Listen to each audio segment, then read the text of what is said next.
Hey guys, hey peeps. Got a bit over an hour and a half before the Sunday games here for Week 5 NFL. I wanted to go over um, some of the projections from one premium site for DraftKings Reignmakers, DraftKings FanDuel, and also looking at ownership levels. Um, but do your own research as far as late injuries and things like that. So basically, I looked at the players that were sort of the top, just straight up fantasy points at their position. And I just went down to a certain level, but you can obviously go down further or go less down if you want. But sort of eyeballed it as to what would be like the top tiers, top few tiers. Anyway, and then I looked at individual sort of stacks because I'm focusing on stacks here. And part of this is based on salary cap and part of it's not.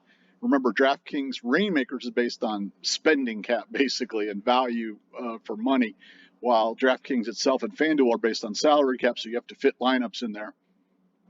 But basically, I ended up breaking it down here into the number of players that fell among the top in their position in each game. And the most was Philly, Arizona. Now, this is overall, this is a low-scoring main slate projected. There's not a game over 49 points. The only game is Monday night is 51.5. So these aren't projected as super shootouts, but this is the highest projected game, and that happens to have the most number of players. So it's Hurts and Murray, Brown, Smith, and Goddard from Philly, and Brown and Ertz from Arizona. So, when you stack things, you can do different combinations. You can do a 1-1, you can do a 2-0, you can do a 2-1, you can do a 3-1, you can do a 3-0, you can do a 2-2, you can do a 3-2. And we've seen stacks come in so far this year. Even same game ones in particular seem to be coming in a little more often, or as far as getting a good cash. Maybe not winning it outright, but there's been several games where it's been like a 2-2 or a 3-1 type combination have done really well. So the next game has 6 players eligible. That's 47.5 points. Chargers, Cleveland. However, in Reignmakers, both Herbert and Eckler are superstars, so you couldn't use them both. And I sort of tried to put these by positions. I'm not really saying this is the way you have to do it, or these guys are together. But like here, there was no running back. And there was a tight end, so it just put the Philly and then the Arizona. But here, there was only running back in that game, unless you took Eckler, which is Chubb, and then Mike Williams is the other Chargers player, and then Cooper and Njoku. They have Njoku projected pretty high among the tight ends for Cleveland. So it's like there's 6 in that game. Then all these games have 5 players in them. And note that this is one of the lower totals on the day, Houston, Jacksonville. So that could potentially be a under the radar game that could be high scoring, possibly for regular DFS and Reignmakers type thing, possibly. Detroit, New England, they like both Harris and Stevenson. Not super duper high on either, but fairly high among running backs. And it sort of would follow a game script if you think about it, that they would, Belichick would run the heck out of the ball with those two, with that quarterback in there, that new quarterback. Jamal Williams, and then St. Brown and Hawkinson. Check on St. Brown's health, but it looks like he's going to play.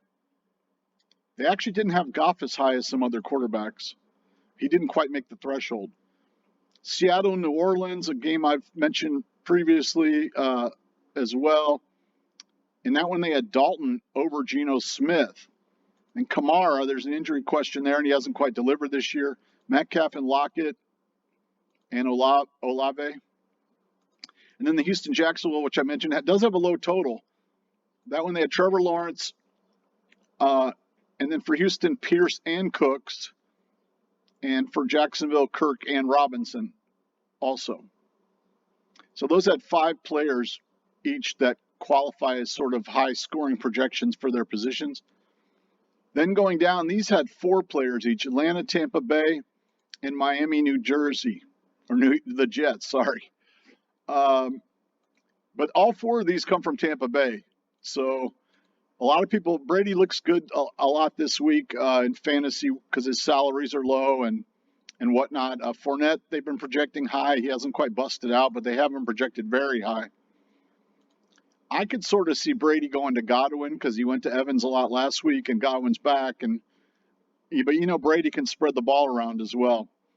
The Miami, New Jersey, they have Bridgewater very high, as a lot of fantasy. I think other fantasy sites do as well. Because of the weapons they have, I guess, in the matchups, and his experience. But he looked pretty rusty last week from what I saw. But anyway, they have Breece Hall high as well, and then Hill and Waddle both, and they both are playing. Then these games had 3 players, and then I don't know how many other games there were. There might only be 1 or 2 that didn't have even 3. Pittsburgh, Buffalo, they actually have Freiermuth high, the tight end for Pittsburgh. So I guess Pickett's expected to probably dump it down to him a lot or hit him on short passes a lot. And then they had Allen and Diggs. Another DFS sleeper in that game to watch for is Shakir. I've seen that one mentioned several times, and he has a very low salary for Buffalo. Dallas Rams, very low total, expected to be a defensive struggle, but actually the combo of Stafford, Kupp, and Higbee is projected high.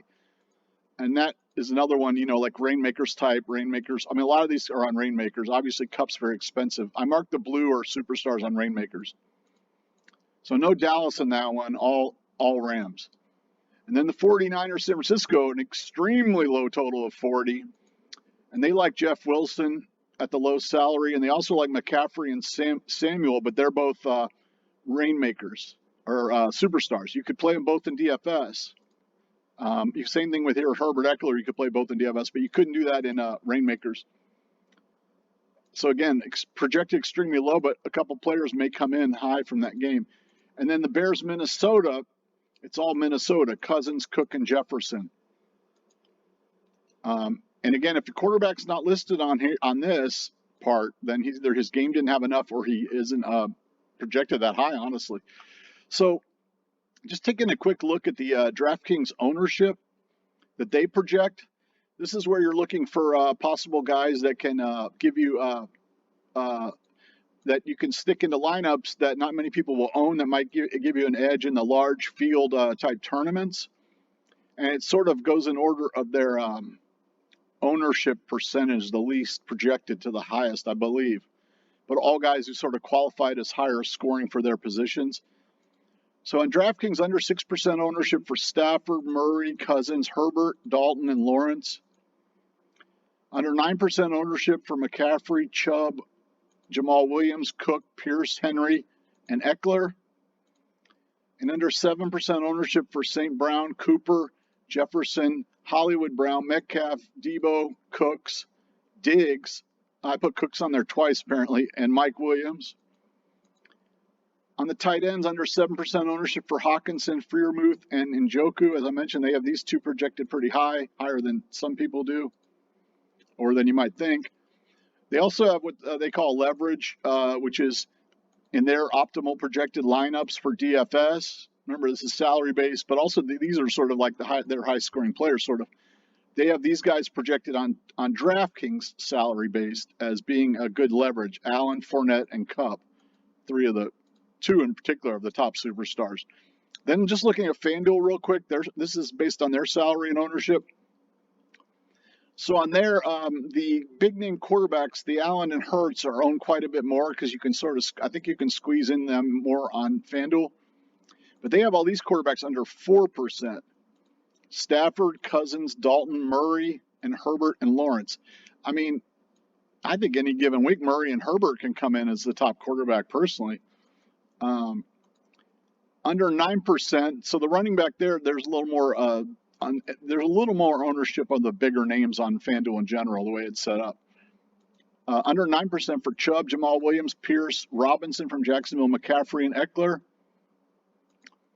Under 9% wide receiver ownership projected, St. Brown, Cooper, Brown, Metcalf, Smith, Cooks. That's Devontae Smith, Cooks. That's Mike Williams, Lockett, and Waddle. Under 6% ownership on the same tight ends, Hawkinson, Freiermuth, and Njoku. Of course, Hawkinson had a monster week last week. Belichick may try to shut him down, but who knows? And on there, the leverage, again, was Allen. this site's projection, because they have Allen projected very high. They have McCaffrey and Cook as the top running back leverage there, and Hollywood Brown as the top wide receiver, so slightly different.